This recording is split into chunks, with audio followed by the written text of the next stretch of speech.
Well, good morning. My name is Bob Parsley. I know that not all of you know me, but I'd like to tell you just a few things about myself before we get into Psalm 23. I preached my first sermon at age 14. I was called a preacher boy from that time on. And the Baptist tradition, I was licensed to preach at 17, went off to college, and then upon graduating college, my church ordained me to the gospel ministry at 22. I have preached well over 4,000 sermons, rarely ever repeated one. I never found one good enough to do twice. I served vocationally 7 churches over 44 years. Until 3 years ago this month, when I retired from a pastorate of a church in Maryland just outside of Washington, D.C. I have not preached before a congregation now in 3 years. So I've got a lot of catching up to do. Are you ready? Well, here goes. The Psalms were special to Jesus. I would dare say that he loved the Psalms.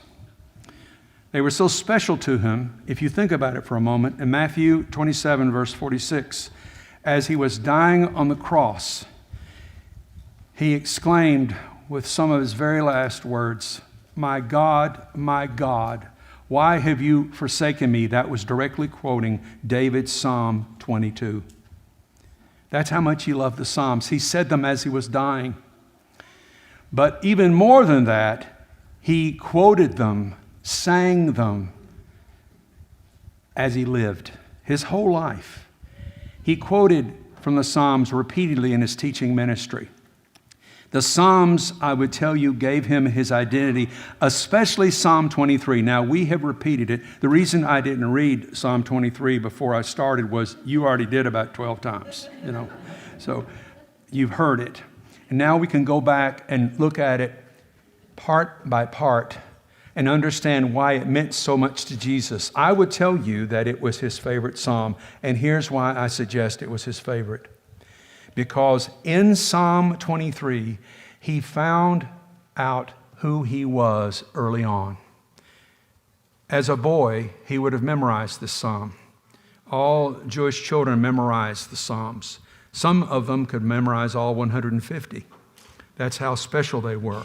I think even as a boy, Jesus would have remembered and recited this psalm and realized that he would become the good shepherd. That everything that this Psalm 23 says about God and about us would say about him as God's son. So I suggest to you that Jesus had the great revelation of Psalm 23 as the magnifying glass where he could look at his own life and his purpose and his mission here, and he realized that he was to be our shepherd. And here's one reason I would suggest that. If you have your Bible, you can turn here in John chapter 10. In John chapter 10, about half the chapter is all about being a shepherd, and Jesus uses the local knowledge. Almost everyone there knew about sheep and shepherding because it was an agricultural place where he lived. Just a few verses, John chapter 10, beginning in verse 11, reading through verse 15. He says, "I am the good shepherd. The good shepherd lays down his life for the sheep. The hired hand, who is not the shepherd and does not own the sheep, sees the wolf coming and leaves the sheep and runs away. And the wolf snatches them and scatters them. The hired hand runs away because a hired hand does not care for the sheep. I am the good shepherd. I know my own, and my own know me, just as the Father knows me, and I know the Father, and I lay down my life for the sheep." This is taught early in his ministry. He understands from the beginning that he's going to have to pay a dear price for us and for all who are part of his flock. For you see, a good shepherd would do everything to protect the sheep from the wolves and all those predators. I have to break it to you. Sad news. Sheep are some of the dumbest domesticated animals. There's a reason why we're compared to sheep. Because people do dumb things. Here's one of the dumbest things that sheep do. They see a clump of grass a little bit over there. I'm not used to one of these things. You have to forgive me. They see a clump of grass And they say, ooh, that looks so green and so good, and they wander off. And they see another one, and they wander off. And before long, they're scattered, and they're so far away. A good shepherd uses his crook. He grabs that wanderer back, because it's only in the strength of the flock, with the protection of the shepherd, can they survive. Otherwise, they don't last long in the wilderness. Jesus is the shepherd of our souls. And that's how I tell you he thought of himself and his identity. Psalm 23 is filled with Hebrew phrases and imagery. It's beautiful. It's one of the things that I admire most. These are original sayings. Well, I grew up in a little sawmill town in the middle of Arkansas, in the home of my grandparents. They were born in 1890 and 1900. They were old when I was a kid, and they had old-time expressions. My grandmother had one, never used a profanity in her life, but whenever she was either shocked or astonished or wanted to really make a statement, she would say, "My stars and garters." Have you ever heard that one? Okay. That originated in the 1700s in England, and it is so weird. When I was a kid, I would go, what is she talking about? I didn't figure it out till I was probably, 20 years old. It was her idiom, her expression. Well, Hebrew has that sort of thing as well. And there are several things here in this passage which have that sort of thing to them. Another one my grandfather used to say in a heavy summer rain, he'd look out and he'd say, oh, this is a frog strangler. Again, what's a 10-year-old know about that? Well, David uses in Psalm 23 Hebrew imagery. I would tell you it was his experience as a shepherd boy which made this beautiful poem, this inspired piece of sacred writ, made it possible. For David's experience as a shepherd boy made personal the nature of God. Now you may say, well, Bob, you're getting all worked up over that. Well, I am, because let me tell you why. 3,000 years ago, almost all ancient people thought the gods, most people thought there were a lot of gods, were way up there. In fact, most people thought the gods were mean and that they would do things to them, zap them with lightning bolts, and that they were jealous of them and all this other. So most people thought of God removed and far away and distant. Even many of the Hebrew people thought of God as distant and far removed, but not David. For David, as he realized his relationship with God, he said something in this very first statement, which is mind-blowing at the time. The Lord is my shepherd. That's a divine revelation given to a young man for all time. Because, friends, because of what David wrote, because of what God the Father revealed to David, now we know that God is personal. He is my shepherd. He is my God. He is my friend. He is my protector. All the things that went along with being a shepherd, that's what God would do for me. So Jesus, when internalizing this and realizing this was his life mission, realized his primary task was to reveal the personal nature of God. And he did it so well. I've made many trips to Central America, and a number of times I made trips to serve the indigenous people of Guatemala. It took a long time to get back to where they were. Many of them did not even speak Spanish. They spoke Quiche and other Indian languages. But one of these little churches didn't have very much, gave me a tiny little banner, and it had the first verse of Psalm 23 on it. I still have it. It says, El Señor mi pastor, nada mi falta. And that meant, the Lord, my shepherd, nothing, nada, I lack. That meant so much to me, but what grabbed me was that word pastor. Pastor, shepherd, same thing in Spanish. It's translated that way for them. And I realized that Jesus is my pastor. Now, I've had a lot of pastors I've loved and some not so much. I've been a pastor. I'm sure there are people who love me and some not so much. But there is a pastor who will never let you down. Maybe you have a story of a bum pastor who ran away and did something stupid. Well, Jesus is our pastor, a pastor who will always guard our souls, for he is the shepherd of our souls. He is the one who protects us and loves us and will always do so. He said he would never leave us or forsake us. He won't be like that hired hand I read to you in Psalm 10. He will never run away. Now, we may run, but he will not. For that is his nature, to be steadfast and true. The other thing that's so beautiful about this idea of the personal nature of God, you may have heard this, you may not have. The Jewish people revered the personal name of God, which was revealed to Moses, the burning bush. It's translated from the Old King James as Jehovah. I know you've heard that before. When it's in the Hebrew Bible, translated into English, Jehovah. Here's the thing. Jewish people never say the personal name of God, even to this day. They didn't in David's time. Instead, whenever the personal name of God appeared, they use another word besides his personal name. They would say Adonai, which meant Lord. It was a substitution word. Again, you may or may not have heard that.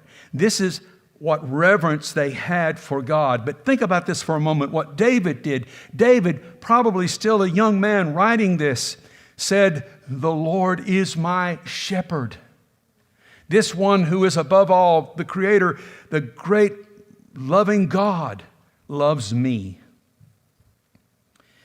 Well, we could say a lot more, but we move on. So we see then that God the Father demonstrates his love for us. He is personal. And then we learn not to focus on our wants. I shall not want. Or, in the Spanish, nada me falta. Nothing I lack, literally in Spanish. That's what that was. I'd like to read to you a passage from Philippians. I preached from this book the last 6 months of my last church in Maryland. I literally went verse by verse for 6 months. This book means so much to me. It's Paul's love letter to the church of Philippi, and I presented it as such to that last congregation I served. And these words in Philippians mean so much to me, for they directly relate to what David says in this little phrase, I shall not want. I'll read it now. Philippians 4, verse 11, if you want to read it along. Not that I am referring to being in need, for I have learned to be content with whatever I have. I know what it is to have little, and I know what it is to have plenty. In any and all circumstances, I have learned the secret of being well fed and of going hungry, of having plenty, and of being in need. I can do all things through Christ who strengthens me. One of the greatest verses in the whole New Testament. And I would tell you, directly relates to what David said in this second phrase. I shall not want. I shall not want because I have Christ who strengthens me. Now you think about where you are now in your life. If you're like me, you have things going on with your body. Right now I have plantar fasciitis in both feet. I try not to show it.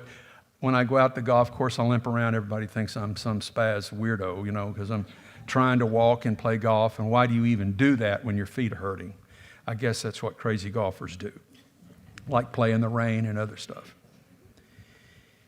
All of us have something wrong with us or with our lives, and yet this is what we say. With Christ, I have all I need. Whatever my ailments, whatever life's problems I face. So nothing I lack, nada I lack.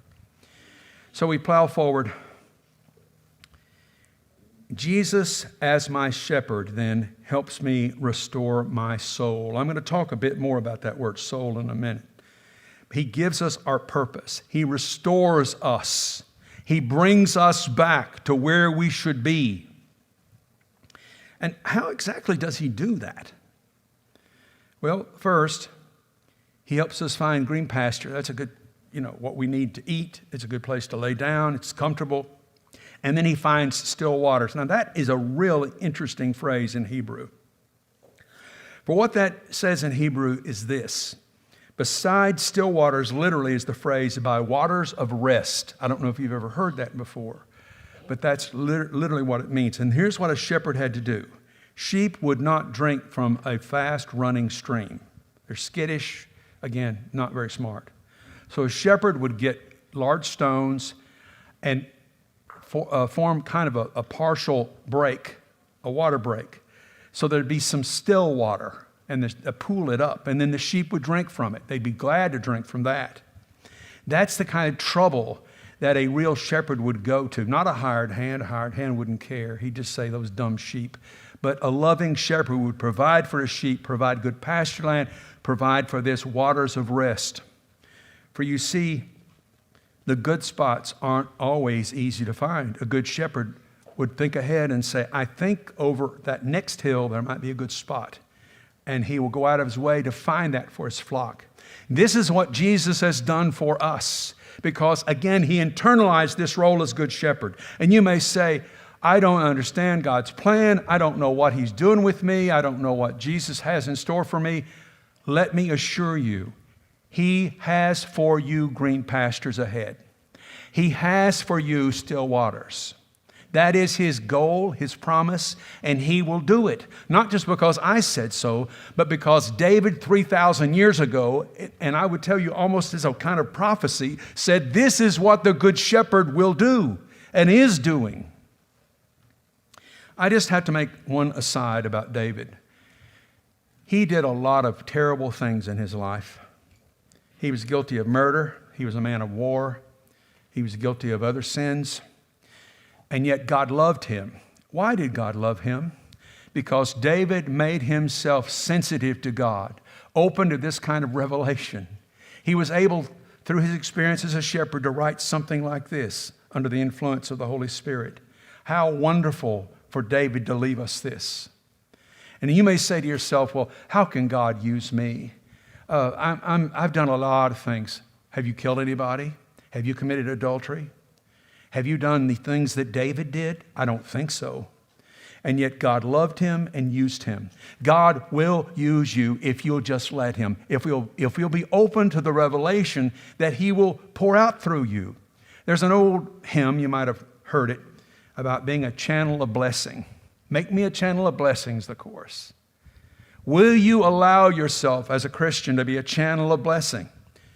Because usually we're the ones who stop up the stream. Because we do not acknowledge the fact, maybe we say we're not good enough or we're not worthy, or that's hogwash. Because if David can be given this kind of wonderful revelation, you can be too. God can use you. Never discount the kind of people God uses.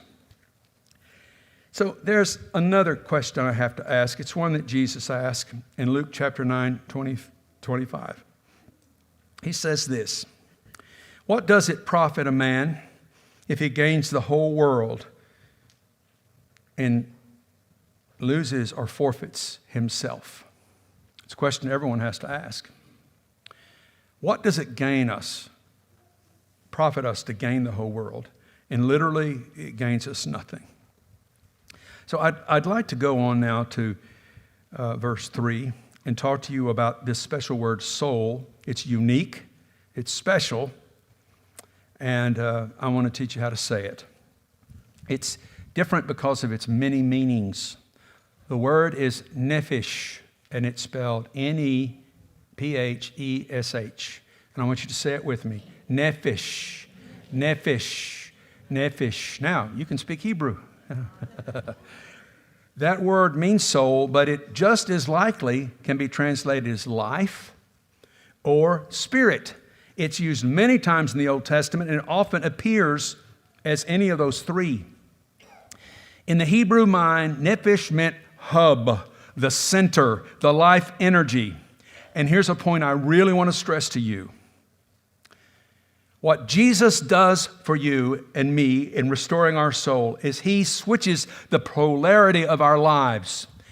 We switch from being a negative person, a selfish person, a sinner, if you want to use that word, and he makes us a positive person, switches it all around. He makes us a person who's Christ-like, Christ-centered, mindful of others, thinking of God. This is what he does in restoring our soul, switching polarity. That is such a powerful image for me. This is what he does and will do and will continue to do. Plowing ahead, we're told that he will lead us in paths of righteousness for his name's sake. He does it because he wants to. He does it because we need it. There's so much more I can say, but the word righteous is really special. Only God is really righteous. We know this because the prophet Isaiah in Isaiah 64:6 says, all of our ways are as filthy rags, all of our righteousness. Human righteousness is paltry and puny and, frankly, nothing to brag about. And yet so many people do. In my many years of ministry, I've had so many people tell me, well, I'm not so bad. I'm not such a bad person. I haven't done nearly as many bad things as she has. Or you should know my ex-wife. Or my father-in-law, he's the worst person ever lived. And they'll tell you some horrible thing about him. That won't cut it. It's not good enough. You can't compare yourself to others' righteousness because there's always someone who's better than you. But guess what? To quote a little 5-year-old boy, the bestest one was Jesus. You had to quote yourself to him or compare yourself to him. Are you perfect? No. Am I? No. So your righteousness and mine is as filthy rags. Continuing on, we're told that Jesus walks with us in life through the valley of the shadow of death. What a powerful, powerful thing. Through our darkest valleys. It is his presence which makes it possible for us to survive the worst. I had a friend named Sam who was in the chaplaincy program, the same one I was in. He went through it at a different time. But Sam was super shy, didn't like to talk much. And he was called into a family mourning. They were crying. Their mother had just died. He walked in the room. They were sobbing. He didn't know what to say. He didn't say anything. He sat down there and cried with them. He went back to our boss and he said, Ed, I really messed up. I didn't say a word. I just went in there and sat and cried, and I just got up and left. Ed said, well, that's all right. Maybe next time you'll get it right, Sam.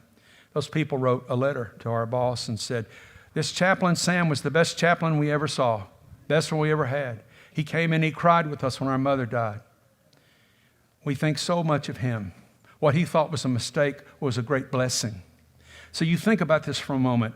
Whatever trauma you've had, a near-death experience, something terrible, Jesus' presence is there. He's there in our darkest times. Literally in Hebrew, that phrase is darkest valley. So when we say the valley of the shadow of death, it does remind the fact that death causes fear in everyone. It's the great bugaboo. People are so afraid to die. I know so many people scared of death. And yet the presence of the shepherd Jesus will provide comfort because he has the tools of protection, his rod and his staff. His staff has the crook on it, pulls us back in. His rod is actually a tool that he can beat back predators. He can do so much for us if we'll only let him. Well, there's much more I could do with this, but I want to go on to the second half because there's a real break here. The first 4 verses are all about the shepherd boy, David, and Jesus as the good shepherd. But then the imagery takes a big switch. We go from the pasture to the palace. Because here we are talking about grandeur and beautiful things. When David became a young man, he went into the palace of Saul, if you'll remember that. He sang for Saul. Who knows, he may have even sang Psalm 23 to Saul, the king, before him. In this sudden shift, we see images in 4 parts that are very powerful. This is in verses 5 and 6. First of all, we hear that there's a lavish banquet which is made for us in the presence of our enemies or before our enemies. This again shows Jesus' provision and his approval of us. Now think about this for a moment. In Bible times, most people had never seen such a thing. They were what we call subsistence living. They just barely had enough to eat. They never saw a banquet like this. But what David says to us, what Jesus will provide for us, is a banquet in that he will provide for everything. This would have dazzled people in David's time, even in Jesus' time. The fact that there would be so much, it would be spread out more than anyone could possibly eat. Jesus blesses us in ways we cannot even number or imagine. So it is. This is his way. We're told also that our heads will be anointed with oil. That in ancient times showed hospitality. You pour oil on someone's head. It was kind of used sometimes as a medicine. It was a dry climate used to make people feel better. It was a sign of blessing. And of course, it also showed that someone was very special. They're anointed. Someone's made a prophet or a royalty person was anointed. The specialness is on display in the presence of our enemies. And even more than that, our cup overflows, meaning that it's so much it just spills out. This is the immeasurable blessing of Jesus for us. And David saw it in Psalm 23, 1,000 years before Jesus lived. Then we're told that goodness and mercy will follow us all the days of our life. Why is that? I would suggest to you, as Christians, goodness, which also could be translated as usefulness, and mercy, which could be translated as kindness just as easily from Hebrew. Goodness and mercy, usefulness and kindness will be our reputation. Why? Because he gives us the gifts to be good and merciful. It's not in us. It's not inherent in us. But he makes us so that we have that reputation. Have you ever been, I won't make you raise your hands, but I've been on the subway in New York many times. And there's some of the smelliest people I've ever seen. Boy, there's some real stinkers on that thing. A lot of them are homeless. I'll put it like this, they don't wear Depends, okay? That's enough, okay? And I feel sorry for them. And wherever they go, they leave this bad smell. You can literally see people make this face as they walk through the car. I've seen this multiple times. The exact opposite is for us. We're to leave a trail, a fragrant trail of goodness and kindness. That's what follows us. Instead of being turned off, people should see the blessings of Christ in the way we live, and he will provide that. He'll let us have that kind of reputation. The last part of the psalm is so powerful, for it says that we will dwell in the house of the Lord forever, or we will live in his palace. In Hebrew, literally, for the length of all days. It's the big house. That's where we'll be with him. Again, most people in Bible days couldn't even imagine being in something like this. But this is what Jesus says. I've gone to prepare a place for you, and where I go, there you may be also. I would like to close by telling you a little closing story. My grandmother's baby sister was a singer, but not maybe a kind you would know. She was an expert in shape note music. You've probably never heard of it. It's in the South. And she used to go to what they called singing conventions, where they would use shape note hymnals. And the songs were, a lot of them I never heard before or since. But there was one that they sang at almost every one of the conventions I went to with Aunt Clem. I guess I sang it at the first time when I was 12. I haven't forgotten it. I won't sing it, but I'm going to say it to you because it makes me think of the last part of verse 6 of Psalm 23. I've got a mansion on top of a hilltop in that bright land where we never grow old. And someday yonder, I'll never more wander and walk those streets of fairest gold. Now that's country, right? That's sort of how I grew up. I want you to know that it's a great honor for me to get to stand before you as a member of the church. I guess you could officially call me a layman now.